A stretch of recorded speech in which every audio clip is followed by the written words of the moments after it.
Dice el versículo 1. La palabra del Señor vino a Jonás, hijo de Amitai: levántate, ve a Nínive, la gran ciudad, y proclama contra ella, porque su maldad ha subido hasta mí. Jonás se levantó, pero para huir a Tarsis, lejos de la presencia del Señor, y descendió a Jope. Encontró un barco que iba a Tarsis, pagó el pasaje y entró en él para ir con ellos a Tarsis, lejos de la presencia del Señor. Y luego el versículo 4 empieza: pero el Señor. Entonces aquí el autor luego contrasta. Jonás recibe una instrucción y lo dice: pero Jonás se levantó para ir a Tarsis. Pero Jonás no es el único que está vivo y actúa. Entonces Dios actúa también. Pero el Señor desató sobre el mar un fuerte viento, y hubo una tempestad tan grande en el mar que el barco estuvo a punto de romperse. Y lo que está muy interesante en esta frasecita, el barco estuvo a punto de romperse, es que literalmente el autor utiliza una palabra que le da propiedades humanas al barco. Literalmente dice: el barco pensó en romperse. Sí, y lo que está queriendo decir el autor es: la tormenta era tan fuerte, que hasta el barco dijo: ya, o sea, mejor me rompo y que se acabe aquí todo el show. ¿Sí? Versículo 5. Los marineros tuvieron miedo, y cada uno clamaba a su Dios, y arrojaron al mar la carga que estaba en el barco para aligerarlo. Pero Jonás había bajado a la bodega del barco, se había acostado y dormía profundamente. El capitán se le acercó y le dijo: ¿cómo es que estás durmiendo? Levántate, invoca a tu Dios. Quizás tu Dios piense en nosotros y no pereceremos. Y tenemos aquí una imagen increíble, ¿no? Podemos ver un Dios inescapable, podemos ver un profeta rebelde, vemos un barco que de tal tormenta está mejor, el barco está pensando en ya mejor romperse, ¿sí? Y tenemos un grupo de marineros que resultan ser más espirituales y más ortodoxos, con una teología más correcta que la del propio profeta, ¿sí? El libro de Jonás tiene muchas cosas que enseñarnos, pero a lo largo de todos los capítulos hay algo que sobresale, ¿sí? El Dios todopoderoso y bondadoso al que adoramos y del que Jonás está tratando de huir. A lo largo de todo el libro de Jonás, el actor principal, la persona más importante, no es Jonás, ni los marineros, ni el pez, ni Nínive, es Dios. Dios se posiciona siempre como el actor principal, ¿sí? Y en esta sesión nos vamos a enfocar en los versículos 5 y 6, como ya te dije, y vamos a estar notando tres cosas. Primero, el ejemplo de los marineros. Segundo, el sueño de Jonás. Y tercero, el ídolo de Jonás. El ejemplo de los marineros, el sueño de Jonás y el ídolo de Jonás.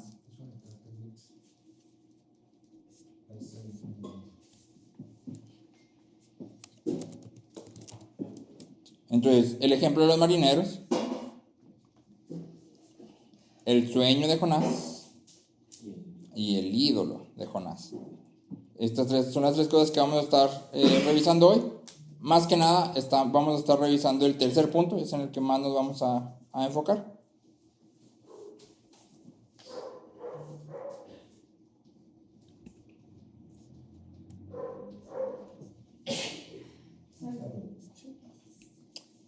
Entonces vamos sobre el primer punto, el ejemplo de los marineros.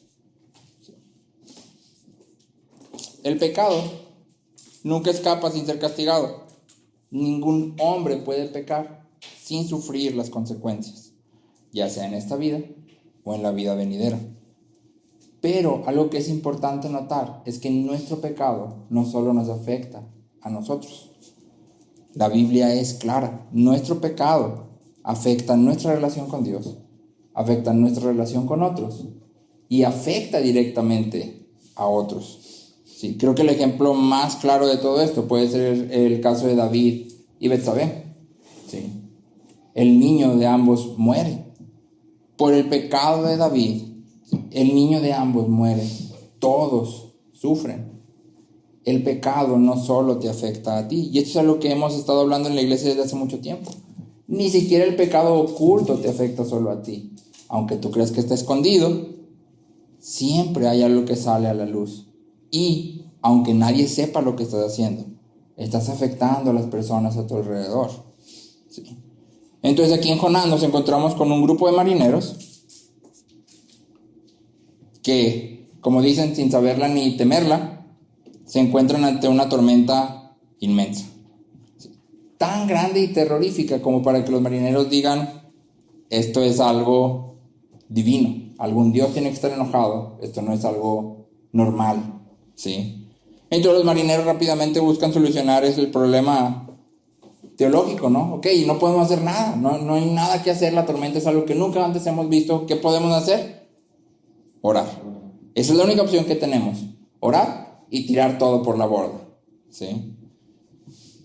Los marineros nos enseñan que todos los hombres son religiosos por naturaleza.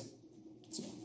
Todos los hombres somos creados a la imagen de Dios y no podemos entonces evitar buscar un Dios al cual imitar. ¿Sí? Es una búsqueda del hombre que no puede ser evitada. No podemos evitar preguntarnos si hay más en la vida que solo este mundo pasajero. Tú dirás, bueno, pero es que no todos creen en Dios. No importa. Aún aquellos que no creen en Dios, que deciden ignorarlo y que recurren a la lógica y a la ciencia, ¿sí? Para darle sentido a sus vidas, en realidad están recurriendo a otro Dios, ellos mismos, o el raciocinio humano, ¿sí? Lo que tú quieras llamarle, pero en realidad están poniendo otro Dios en el lugar que le corresponde a Dios, ¿sí? Finalmente, ninguna teoría científica puede explicar por completo cómo y por qué estamos aquí. Así que creer en la ciencia también requiere como una pizca de creer en algo sobrenatural. Aunque tú quieras ser la persona más racional y decir, no, yo no creo en nada que sea sobrenatural, ¿sí? Nadie cree en algo que sea completamente explicable. Permítanme un momentito.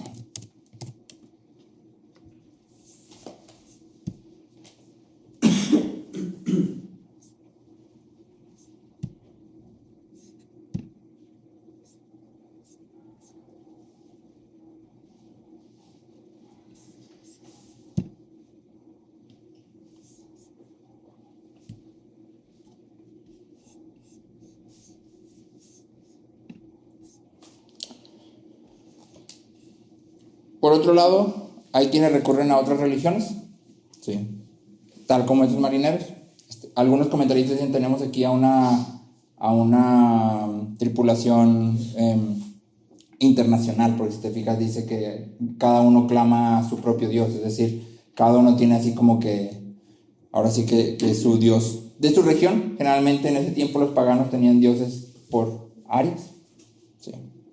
Pero ninguna de las religiones logra contestar las preguntas fundamentales de la humanidad. Ninguna. Ni logra satisfacer las necesidades más profundas del ser humano. ¿Sí? Solo el cristianismo nos provee de humildad al declararnos como los más grandes pecadores y al mismo tiempo como nos infunde con una dignidad única. ¿Sí? Al colocar a la humanidad como la creación especial de Dios. ¿Te acuerdas cuando pasamos por Génesis? Y veíamos que Dios llama a las cosas, ¿sí? Dios dice, sea la luz, produzcan las aguas seres vivientes, produzca la tierra seres vivientes. Pero cuando llegamos a la creación del hombre, hay un cambio. Y las palabras que se usan para hablar de la creación del hombre dan a entender como si Dios hubiera usado sus propias manos. Como si Dios hubiera creado al hombre con sus propias manos. La creación del hombre es algo único y es especial, ¿sí? Como hombres tenemos una dignidad única y somos creados para participar de la plenitud, de la felicidad, del amor de Dios.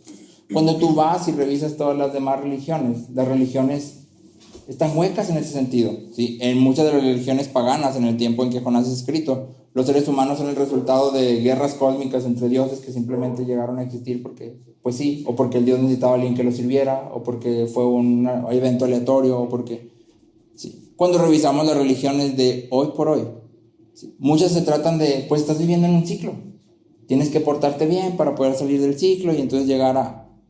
pero finalmente no me dicen por qué estoy aquí, quién me hizo, para qué me hicieron, qué motivó al que sea que me hizo a hacerme. Sí. Solo el cristianismo contesta estas preguntas. Sí. Si te acuerdas, el domingo estábamos platicando de Juan 4 y en la conversación entre Jesús y la mujer samaritana, Jesús presupone que todos los hombres tienen sed. Sí. Jesús dice: todo el que beba de esta agua volverá a tener sed, pero el que beba del agua que yo le daré no tendrá sed jamás. ¿Qué está diciendo?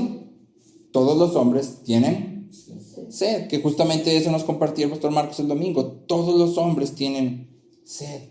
El mundo tiene sed, ¿sí?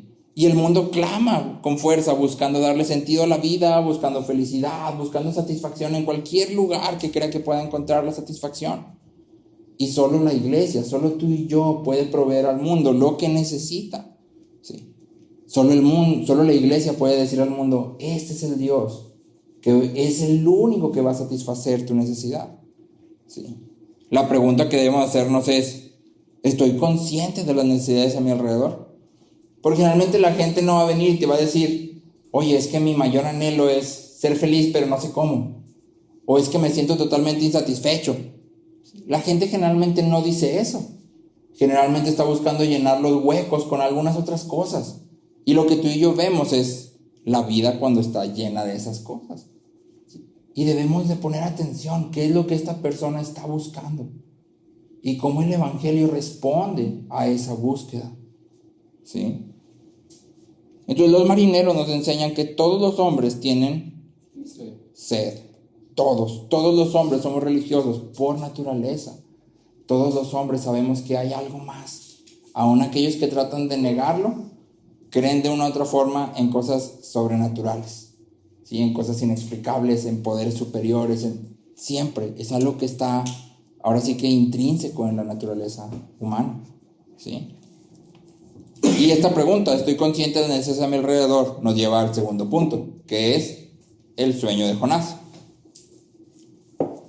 En el relato que estamos leyendo en Jonás, la intensidad de la tormenta, ¿sí?, que es una tormenta monstruosa, junto con la actividad frenética de los marineros. Imagínate a los marineros corriendo por todas partes, aventando las cosas, y al mismo tiempo, no sé cuántos dioses tendrían, ni sé cómo se le oraría, pero imagínate, estás orando y yo creo que están, bueno, primero fulanito, y luego si ese no, pues sutanito, y luego si ese no, pues el que sigue, y cada uno con los suyos, ¿sí? Y mientras tanto, pues avienta cosas y haz algo, ¿sí? Y toda esa actividad que está sucediendo en la parte de arriba del barco está en contraste directo con lo que está pasando abajo, ¿sí? Jonás había bajado, dice ahí que como una bodega, había ido bajo cubierta, ¿sí? Literalmente el autor dice que había ido hasta la parte más interna del barco, ¿sí?, tan lejos como podía de Dios y de su deber. Y si te acuerdas, empezamos a ver que Jonás está descendiendo. ¿Te acuerdas que desciende primero a Jope y luego desciende al barco y luego desciende al interior del barco y todavía le falta descender un poquito más, ¿sí? Jonás era el único que podía enseñar a los marineros lo que debían saber, pero Jonás estaba mimido, estaba completamente ajeno a todo lo que estaba pasando. Él estaba, no sabemos por qué estaba dormido, o más que eso, cómo era posible que siguiera dormido a pesar de todo lo que estaba pasando. Algunos comentaristas dicen que Jonás estaba durmiendo lo que llaman el sueño del lamento, que no sé si alguna vez te ha sucedido. Estás tan triste que lo que quieres mejor es dormir. Es como la forma de desconectarte de la realidad. Estás tan triste, tan agobiado, tan estresado que mejor te duermes. Por otro lado, otros comentaristas dicen que Jonás estaba satisfecho con su decisión. Él estaba contento, todo estaba bien y tenía cierta paz. Entonces dijo: pues me duermo en lo que llego a Tarsis, 20 minutos. Sí. Sea cual sea la verdad, porque no sabemos y el autor no nos dice. Sí.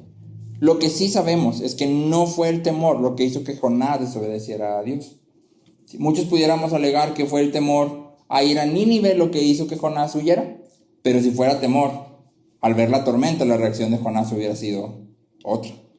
Sí. Y sin embargo, como vamos a ver en las sesiones que siguen, Jonás ve la tormenta y su actitud es, sí, pues aviéntame el agua que tiene. Sí. Entonces no es temor. Sí. La falta de misericordia en la actitud y las acciones de Jonás hacia los demás revela que su corazón desconocía la misericordia y la gracia salvadora de Dios. Sí. Las actitudes de Jonás demuestran que no conocía a Dios. Y este es otro de los diversos contrastes que se trazan en el libro, ¿sí? Entre los menospreciados marineros paganos y el moralmente respetable profeta Jonás. Mientras Jonás está totalmente sumergido en sus asuntos, todos los marineros paganos están buscando el bien de todos los demás. No está buscando salvarse cada uno, sino están buscando salvarse todos. De hecho, más adelante vamos a ver que aun cuando las suertes caen sobre Jonás y se indica que Jonás es el culpable de la tormenta, los marineros no inmediatamente arrojan a Jonás, sino que primero intentan remar para salir de la tormenta. Sí. Los marineros estaban siendo un ejemplo de gracia y de misericordia, mucho más que Jonás. Irónicamente, son los paganos, no el profeta, quienes se preocupan porque la gente no perezca. Y te acuerdas que decíamos que el libro de Jonás termina con una pregunta, ¿sí? ¿No he de tener misericordia yo de este pueblo, ¿sí? De esta ciudad? Y la pregunta tiene una intención: ¿qué tanto estamos tú y yo reflejando el carácter de Dios? ¿Sí? Jonás aquí se hubiera sacado un -8, -10. Y de nuevo tú y yo podemos pensar: ese Jonás es el compa más despreciable que conozco. Qué bueno que yo no soy como Jonás. Dime el fariseo. Tristemente, muchas veces tú y yo somos iguales que Jonás. Muchas veces la iglesia es igual que Jonás. La iglesia desconoce a Dios y duerme en su ignorancia. Alimentamos pecados terribles y secretos, los tenemos ahí guardaditos. Ese es mi pecado mascota. Lo sigo practicando, nadie sabe, no pasa nada, todo está bien. Descuidamos las disciplinas espirituales: orar, leer la Biblia, congregarnos, ayunar. Y después pensamos: Dios me va a perdonar.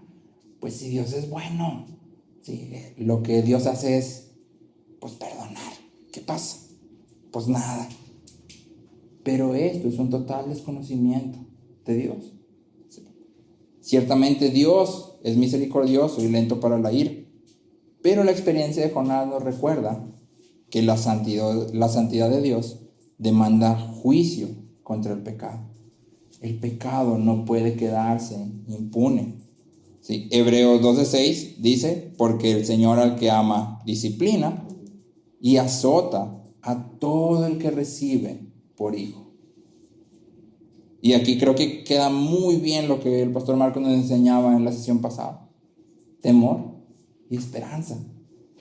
Temor porque qué miedo ser disciplinado, pero esperanza porque sé que Dios no me va a dejar. ¿Sí? Pero la iglesia no solo desconoce a Dios, sino que también está totalmente dormida. ¿Sí?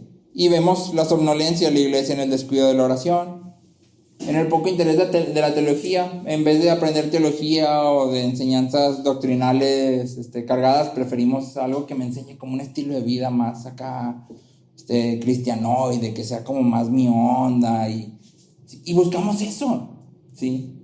Vemos la somnolencia en la casualidad con la que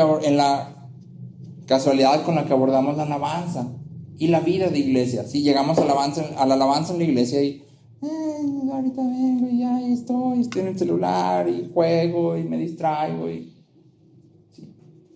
Y no me preocupo ni siquiera por conocer a la iglesia ni involucrarme con ella, ¿sí? Hermano, Dios te bendiga, Dios te bendiga, hermano. Y ya, fue todo. ¿Cómo se llamó el hermano? ¿Quién sabe? ¿A qué se dedica? ¿De qué vive? ¿Con quién vive?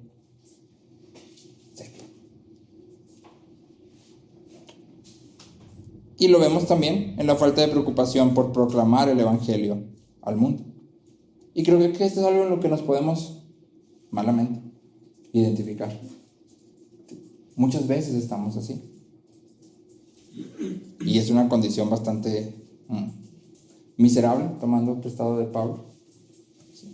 Y la pregunta obviamente es, ok, pero ¿y cómo puede la iglesia despertar? ¿Cómo podemos levantarnos como iglesia y cómo podemos glorificar al Dios que decimos adorar? Sí. Y solo tenemos una esperanza, la misma que Jonás en el versículo 4. Pero Dios, esa es nuestra esperanza. Sí. Y me gustaría que estas dos palabras así muy sencillitas, quedaran como muy marcadas en nuestros corazones. Pero Dios, porque son dos palabras que cargan mucho significado con ellas. Sí. Fue la gracia de Dios lo que envió la tormenta a Jonás. Dios pudo haber dejado que Jonás durmiera hasta Tarsis, que se fuera hasta allá, ¿sí? Que su rebelión tuviera éxito. Pero Dios, en su gracia, no lo dejó ir. Y esto nos lleva al tercer punto, el ídolo de Jonás. Dios no solo envía la tormenta y después va a enviar al pez, sino que se vale de todos los medios disponibles. Después de todo, Dios es el creador de todo, Él es soberano. ¿Sí? Entonces imagínate a Jonás dormido, todo arriba está haciendo un despapalle y de repente el capitán baja. Y no sé si recuerdas las palabras. El capitán dice, levántate, clama a tu Dios. Y seguramente para Jonás esto fue como un tipo de pesadilla, porque justamente esas dos palabras, levántate, clama, son las mismas palabras que Dios usa en el versículo 1 para decirle a Jonás, levántate, predica. ¿Sí? Entonces, imagínate, ¿sí? La palabra de Dios persiguiendo al profeta a través de la boca de un marinero gentil y pagano. Lo que Jonás más despreciaba. Para el capitán del barco, Jonás era el ejemplo de irreligión total. Todo el mundo estaba clamando a su Dios, menos Jonás. Sí. Aun cuando Jonás era el profeta del único Dios verdadero, para el capitán, Jonás era un ejemplo de irreligión. Este compa, nada. Sí. Y la pregunta es, ¿cómo nos vemos tú y yo? Hugh Martin dice, ¿por quién te tomará el mundo? Sino por lo que aparentas ser. ¿Qué va a pensar de ti el mundo? Sino lo que tú mismo aparentas ser. Eso es lo que el mundo va a pensar de ti. Cuando las personas no nos conocen, ¿qué impresión damos? Cuando llegamos a un lugar, nuestra presencia provoca paz y bienestar. O somos de esa gente que llega a un lugar y todo el mundo mejor ya se queda callado y ya nadie dice nada y no, ya todo serio. ¿Somos lentos para la ira? ¿O nos encendemos a la primera? ¿Perdonamos, amamos, servimos, mostramos compasión? Una vez que me doy cuenta de las necesidades a mi alrededor, ¿qué hago para suplirlas? Todos estos, amor, perdón, servicio, compasión, todos son frutos naturales de estar en Cristo. No son opcionales. Una vez que tú y yo hemos sido trasladados del dominio de las tinieblas al reino del Hijo amado, entonces debemos seguir sus pasos, arraigados profundamente en Él y edificando toda la vida sobre Él. Y en el libro de Jonás hay una idea que está como por debajo. No es explícita, pero recorre todo el libro, ¿sí? Y es que Jonás no estaba realmente sirviendo a Dios. Jonás tenía un ídolo que era el que motivaba sus acciones, y un ídolo al que Dios confrontó a través de toda esta situación. ¿Te acuerdas que vimos que Jonás aparecía en otro libro de la Biblia? Sí, aparecía en Reyes, ¿recuerdas? Y en Reyes vimos que a Jonás se le da una comisión, y es la de ir a predicarle o profetizarle al rey Jeroboam que a través de su reinado Dios iba a extender las fronteras. Pero Jeroboam era un rey malvado. Sí, la Biblia dice que Jeroboam hizo lo malo ante los ojos de Dios. Sin embargo, Jonás alegremente va y predica a Jeroboam esta palabra de gracia inmerecida. Jonás va y a través de tu reinado Dios va a extender. ¿Se lo merecía Jeroboam? No. ¿Se lo merecía el pueblo? No. El pueblo estaba totalmente perdido. Era gracia inmerecida. Pero cuando viene otra palabra de gracia inmerecida, ahí Jonás dice, no. Así yo ya no. ¿Qué es lo que cambia? ¿Qué es diferente? La primera palabra servía al Dios de Jonás. ¿Quién era el Dios de Jonás? La nación misma. Su pueblo era su Dios. ¿Sí? Este era el Dios que estaba moldeando la personalidad de Jonás. ¿Sí? Y haz como memoria. ¿Cómo consideraban los judíos más top a los gentiles?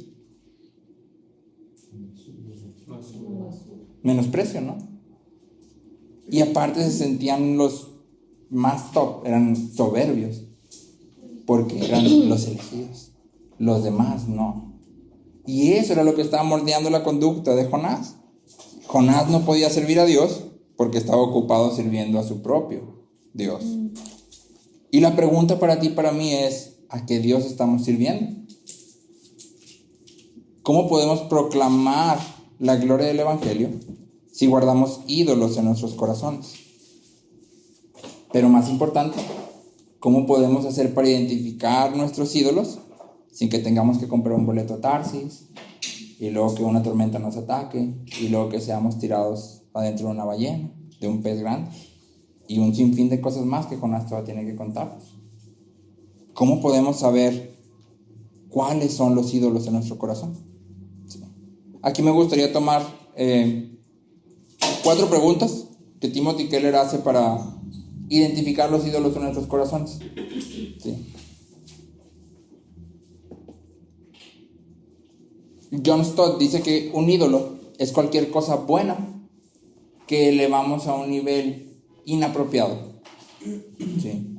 Es decir, cualquier cosa buena que se convierte en esencial para mí se ha convertido en un ídolo. Cualquier cosa, yo no puedo vivir sin esto. Ese es tu ídolo. ¿Sí? Y estas 4 preguntas nos van a ayudar a identificar estos ídolos. ¿Sí? La primera pregunta es, ¿con qué sueñas? William Temple, que era un pastor escocés, dice, tu religión es lo que haces en tu soledad. ¿Sí? En otras palabras, tu verdadero Dios es aquello a lo que tus pensamientos se dirigen sin ningún esfuerzo. Cuando estás solo, cuando estás en la cama o en el sillón y no estás haciendo específicamente nada, ¿hacia dónde corren tus pensamientos de continuo? ¿Sí? ¿Qué es lo que sueñas? Lo que tú te imagines, así, no sé, yo sueño con tener una casa grande en la colonia más fresona de Torreón, ya no sé cuál es, y tener 3 perros y no, se sentiría padrísimo, estaría increíble. Y cada vez que estoy sin hacer nada, mi mente corre otra vez hacia allá. O yo sueño con ser exitoso profesionalmente y tener mi propio negocio y unos anuncios así en la Independencia donde esté yo así. ¿Necesitas? Y yo, no, estaría increíble, wow. ¿Sí? O tal vez yo sueño con algo más básico. Sueño con mostrarle al mundo que no soy lo que piensan de mí. Valgo más, puedo más. Qué bien me voy a sentir cuando le demuestre a todos que soy mejor de lo que pienso. Cuando tenga éxito y pueda más y todos digan, wow, qué increíble, no puede ser. Si tu mente de continuo está corriendo allá, ese es tu ídolo. Sí. Ojo, no es, no, una vez yo soñé con tener una casa, no puedo. No, es, si mis pensamientos de continuo están corriendo hacia allá, de manera natural, entonces probablemente ahí está mi ídolo. ¿Sí? Segundo, ¿cómo gastas tu dinero? Tu dinero fluye más fácilmente hacia donde está tu mayor amor. Tal como Pablo explica en 2 Corintios 8, si Dios es nuestro mayor tesoro, tú y yo vamos a dar nuestro dinero en grandes cantidades a la iglesia, a la caridad y a los pobres. ¿Te acuerdas aquí de una historia que hemos platicado muchas veces de John Wesley? Del cuadro. Sí, John Wesley dice que una vez salió, compró un cuadro, hacía mucho frío, compró un cuadro para su casa, regresó, colgó su cuadro y en eso alguien tocó a la puerta. Abre la puerta y se encuentra con una niña sin hogar. Dice que solo tenía un camisón y estaba completamente sucia. Y la niña le pide pues algo de monedas. Wesley va a sus bolsillos y se da cuenta que no tiene monedas. Acaba de gastar su último dinero libre, por así decirlo, en un cuadro para su casa. Y entonces para Wesley esto es algo que él dice, no necesito ese cuadro, no lo necesito. Y por ese cuadro esa niña ya no tuvo la ayuda que yo le pude proveer por un cuadro. Y entonces Wesley de ahí se propone hacer un presupuesto, cosa que todos deberíamos de hacer como cristianos. Y él dice, esto es lo que necesito para vivir. Sí, esto. Todo lo demás que yo gano va a ser para dar. Esto es todo lo que yo necesito para vivir, no necesito más. ¿Sí? Y entonces la historia cuenta que Wesley el primer año pues le sobra un poquito, pero el siguiente le sobra más, y el siguiente le sobra más. ¿Sí? Y él se mantiene en lo mismo. Esto es lo que necesito para vivir. Todo lo que exceda es para dar. Y creo que es una buena filosofía aplicada a la situación de cada uno. ¿Sí? La pregunta central es, ¿cómo gastas tu dinero? ¿En qué lo gastas? ¿Sí? Ahora, no quiero decir, por ejemplo, vamos a decir que tú gastas 5,000 millones de pesos. Bueno, una cantidad más real, ¿no? Gastas 7,000 de un sueldo de 14 en Starbucks. ¿Tu ídolo es Starbucks? Probablemente no sea tu ídolo Starbucks. Probablemente tu ídolo eres tú mismo. Porque te compras Starbucks porque está bien rico y lo quieres disfrutar y es lo máximo. Y es que ningún café sabe igual y es que está increíble. Sí. Es un ejemplo, ¿verdad? No quiero decir que así sea, es un ejemplo nada más. Sí. Y lo pongo porque todos tenemos cosas que nos gustan. El pan. Sí, el pan, los dulces, la ropa. El elote. Sí, el elote, ajá. Y ojo, a lo mejor tú gastas todo tu dinero en comida.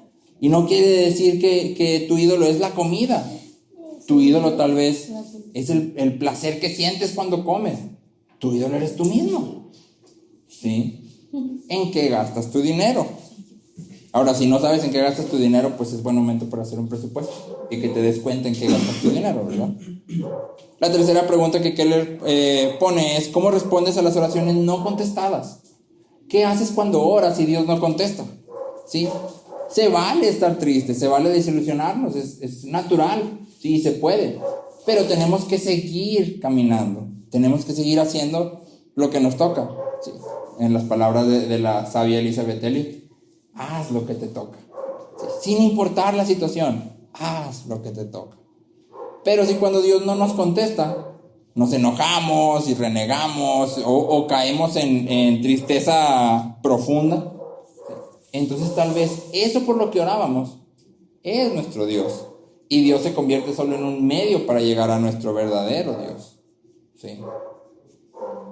La cuarta pregunta, que esta más bien son varias preguntas, es observa tus emociones. Muchas veces hemos dicho, las emociones son indicadores, son medidores, son puestas por Dios en nosotros y nos ayudan a identificar las cosas que hay en nuestro corazón, las cosas que consideramos valiosas.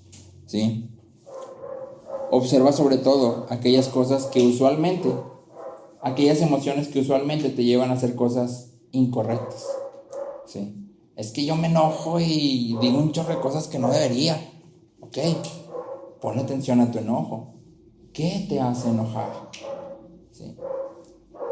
Cuando te enojas, ¿ante qué estás respondiendo? O a lo mejor eres de los que se pone triste y ya no hace nada. Te tocaba lavar los trastes, es que estoy muy triste, no puedo lavar los trastes. Te tocaba trabajar, es que estoy muy triste, no puedo trabajar. Entonces observa tu tristeza. ¿Sí? ¿Estás triste porque perdiste o estás a punto de perder algo que consideras esencial para tu vida? Hay dos historias que me asombran mucho respecto a la tristeza, sobre todo porque creo que en la cultura en la que vivimos El enojo es considerado negativo, el enojo es malo, pero la tristeza es buena. O sea, la tristeza es algo que incluso nos enseñan que debemos de abrazar y Dios la puso en nosotros. No hay emociones positivas ni negativas, pero deben de ser sometidas al Evangelio, ¿sí? Y en la Biblia hay dos historias que me asombran. La primera es la del pueblo cuando están con Esdras y Nehemías, que les he contado muchas veces. El pueblo está leyendo la palabra de Dios, o más bien le están leyendo la palabra de Dios al pueblo, y el pueblo está llorando porque están convencidos de que han pecado. O sea, su llanto es correcto, ¿sí? Reconocer nuestro pecado debería llevar a dolernos. Su llanto es correcto. Pero entonces Esdras y Nehemías dicen: hey, no, es que no es tiempo de llorar, porque sabes que aquí dice que es tiempo de hacer la fiesta de los tabernáculos, y en la fiesta de los tabernáculos todo es gozo. Dios dice que todo el pueblo debe estar gozoso. Límpiate las lágrimas, ponte gozoso. Imagínate, nos reímos, ¿no? Estoy triste. No estés triste. Pero es justamente lo que Esdras y Nehemías le están diciendo. Es que pequé. Ok, ya. Gozoso. Esa es la instrucción para este momento. Gózate. Y el pueblo inmediatamente responde. Y la segunda, que me parece todavía más increíble, es cuando los hijos de Aarón mueren. ¿Sí? Y Aarón tiene prohibido llorar. Pero no nada más eso, sino que Aarón no hace algo que le tocaba hacer, y Moisés viene y le dice: ¿por qué no lo hiciste? Y Aarón responde: estoy demasiado triste en este momento, y si yo lo hacía así, no es digno de Dios, no es como Dios me ha mandado a hacerlo. ¿Sí? Entonces Aarón toma un tiempo, no llora porque tiene prohibido llorar, pero ahora sí que agarra fuerza y ve. Tú y yo tenemos que analizar nuestras emociones. Nuestras emociones son buenas, pero no pueden gobernar nuestra vida. ¿Sí? Si tus emociones gobiernan tu vida, en realidad hay algo atrás de las emociones que es tu ídolo y te está formando. ¿Sí? Ahora la pregunta obviamente es: ok, ya identifiqué mi ídolo, ya supe que mi ídolo es Starbucks, ya supe que mi ídolo soy yo mismo, ya supe que mi ídolo es el reconocimiento, la fama, lo que tú quieras. Mi ídolo es mi carrera, mi ídolo es que todo el mundo me reconozca, lo que tú quieras, ¿sí? Identificar el ídolo ya es la mitad del camino.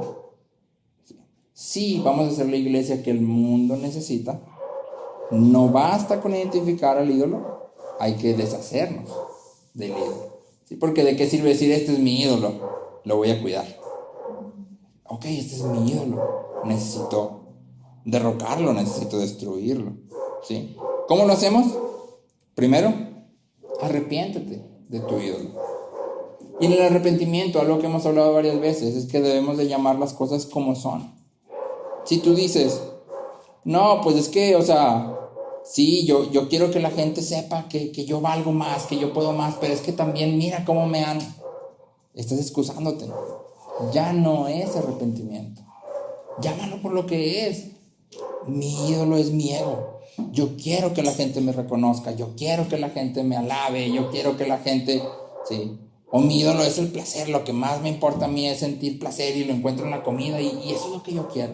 Si no digas: no, o sea, es que sí gasto mucho en comida, pero es que pues me da hambre y pues es que no. Si es un ídolo, es un ídolo. Llámalo por lo que es, ¿sí? Segundo, trae tu pecado a la cruz. Y hablamos exactamente o específicamente de traerlo a la cruz, porque hablamos de que veas lo que nuestro pecado, y específicamente tu pecado, hizo a Cristo. Abandona tu pecado, pero no por temor al castigo, porque hablamos de que Jonás estaba viviendo una tormenta y le faltan algunas cosas más por vivir. Y muchas veces lo que nos impulsa a abandonar el pecado es la consecuencia. Es que si este pecado llega a salir a la luz, no, mejor lo va a dejar de hacer. O si alguien, no, mejor. O es que si Dios un día me castiga, no, basta. Sí, mi motivación es el temor al castigo. Sigo teniendo un ídolo. Yo mismo. Yo soy mi ídolo. Sí. Mi motivación debe de ser el amor al Dios bondadoso que me ha salvado. Sí. Stephen Charnock dice una persona del Evangelio, y Stephen Charnock que está aquí contrastando una persona legalista con una persona del Evangelio, y dice: una persona del Evangelio clama: he ofendido al Dios que extiende sus manos hacia mí como un amigo. Y ese debe ser el clamor de nuestro corazón. Cuando pecamos debemos de pensar en lo que nuestro pecado le hizo a Cristo, ¿sí? Y cómo Dios se siente al respecto de nuestro pecado, como el Dios que es bueno y que extiende sus manos a nosotros, se siente respecto a lo que hacemos, ¿sí? Debemos de considerar aquello que estamos poniendo por encima de Dios, ¿sí? De Dios que nos creó, nos ama y que ha dado todo para reconciliarnos con Él, ¿sí? Que aún en medio de nuestro pecado nos ama. Y lo que debemos de hacer es correr hacia Él, obviamente. Ahora quiero ser específico aquí. Por correr hacia Él no me refiero a algo abstracto. Tú corre como tú entiendas, tú corre como Dios. No. Dios ha dado medios de gracia, ¿sí? Y algo de lo mejor que podemos hacer es correr a la iglesia. La iglesia es un medio de gracia. Corre a la iglesia, pide ayuda, ¿sí? Confiesa tu pecado y pide ayuda, ¿sí? Todos necesitamos de todos, pero a veces nos da vergüenza confesar nuestro pecado. ¿Por qué será? Porque tenemos un ídolo. Yo soy mi ídolo. ¿Qué van a pensar? ¿Qué van a pensar de mí si les digo? Ya no me van a creer tan santo y tan espiritual. No puede ser. Yo soy mi ídolo. Pero ninguno de los que estamos aquí estamos para presentarnos como: yo soy el más santo de ellos, no peco. Fíjate que estamos aquí porque Dios nos ha redimido a todos y nos ha puesto en una comunidad que está para edificarnos y para ayudarnos, para que cuando caigamos digamos: ayuda, necesito ayuda, auxilio, soy tan pecador como tú. Y eso es lo maravilloso del Evangelio, que Dios ha salvado a pecadores y se place en usarlos, porque no necesita hacerlo, pero se place en obrar por medio de nosotros. Y eso es lo maravilloso del Evangelio, que Cristo ha muerto por ti y por mí, así tan malos como somos.